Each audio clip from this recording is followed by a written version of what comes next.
Hi, everyone. My name is Dr. Katherine Lawless, and I'm an associate professor in the Center for Global Studies at Huron. My pronouns are she and her. My name is Mandy Penney, and my pronouns are she and her. I'm currently the lead educational developer in digital pedagogies and writing across the curriculum at the University of Alberta Center for Teaching and Learning. But at the beginning of our collaboration, I was the coordinator of writing services at Huron. I'd like to briefly acknowledge with respect that we are both filming this short reflection video from the ancestral lands of the Anishinaabe, the Haudenosaunee, the Lenapehoik, and the Attawandaron peoples. The city, colonially known as London, is governed by the London Township Treaty of 1796. We cannot reflect on work related to the barriers experienced by equity denied students at Western University without an ongoing commitment to the work of disrupting white supremacist and settler colonial systems that have, for too long, enacted violence on Indigenous peoples and nations.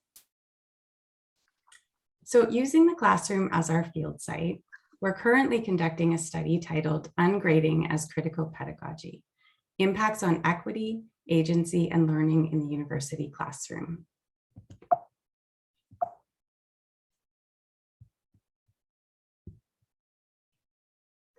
Recognizing that disabled students, racialized students, and students experiencing financial insecurity are more likely to be left behind in the conventional classroom, we developed our study to test how and to what extent ungrading can help to address these issues. We selected two similarly sized 3,000 level courses in which to pilot this project. Both were offered face-to-face with an online component. Throughout the semester, I held debriefing meetings with each student after each assignment to promote self-reflection and deeper learning. In these meetings, I asked students 3 questions. What do you feel went well? What obstacles or challenges did you encounter? And how did you overcome them? And moving forward, how will you take what you learned into a new context?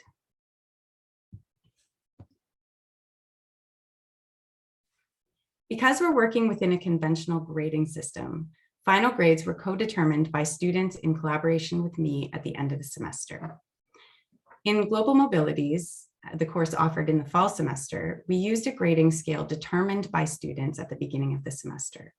However, realizing how much extra time it took to collaboratively create this grading scale, in Think Global, Act Local, which was offered in the winter semester, we opted instead to use the Western grading scale, which is pictured here. In a final grade negotiation meeting, I asked students to consider their overall engagement and performance in the course and place themselves in one of these general categories. We then worked together to locate them more specifically by discussing the feedback they received throughout the semester. And so overall, the goals of our research project are threefold. Firstly, we want to test the hypothesis that ungrading can facilitate greater social equity among students and between students and the professor. Secondly, we want to test the hypothesis that ungrading can facilitate deeper learning and increase agency for individual students. Finally, we aim to provide a concrete case study for professors considering adopting the practice of ungrading. And so in this study, we're using a mixed methods approach that includes participant observation, interviews, and surveys. From my end of this project, I was really excited to collaborate with Kate, given our shared interest in the connections between equity, accessibility, engagement, and learning in the classroom. For these courses, Kate embedded my workshops into the classes where I facilitated conversations and opportunities for individual and collaborative writing and reflection related to the assignments on, for example, critical reflection, digital storytelling, manifestos, and nodal analysis. We also had broader conversations about the history of grading in education and the ways that standard grading practices systemically disadvantage equity denied students. Ungrading as a critical pedagogy provides clear opportunities and challenges, and we'd like to reflect on a few of those here. For me, the greatest opportunity was a shift to focusing on feedback. Students, by their own confession, who normally just search for the grade, took time to read the feedback. Another significant opportunity was greater experimentation. In a conventional classroom, students, again by their own confession, are working to the professor's expectations. Ungrading allows them to do the work of interpreting the assignment without the risk of a lower grade.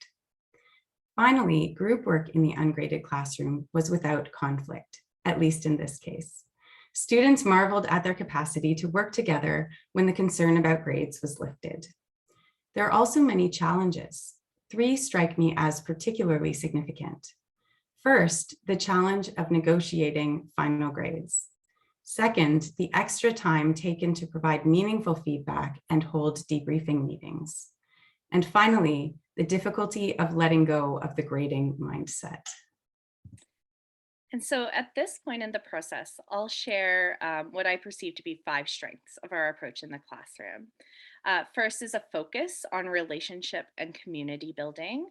The second is student collaboration in the design of learning objectives, or as we called them in the first semester, community goals. Third is opening space during class for conversations about equity. We also invited students into the research and writing process actively and during synchronous class time. And finally, we offered flexibility in assignment modalities and outcomes. So for example, Kate instituted flexible due dates, flexibility in multimedia choices, and opportunities for creativity and visuality. The key challenges here, I think, were first, the time it took for the learning community to settle on the learning objectives in the fall semester, which was mid-October or so, as we were all trying this out together for the first time. And also potential student discomfort, given that we're all deeply embedded in grading and standardization as a systemic approach to student learning and quote unquote success. I suspect and hope that over time, as we and students get more comfortable with approaches like these, that these challenges will resolve themselves. So based on our experience so far, we'd like to offer some preliminary student reflections on the ungrading process. We're going to end with the words of our students themselves. Here we have responses to 3 questions included in our exit survey, and each response was submitted by a different student. Please pause the video here and take a few moments to read through this feedback.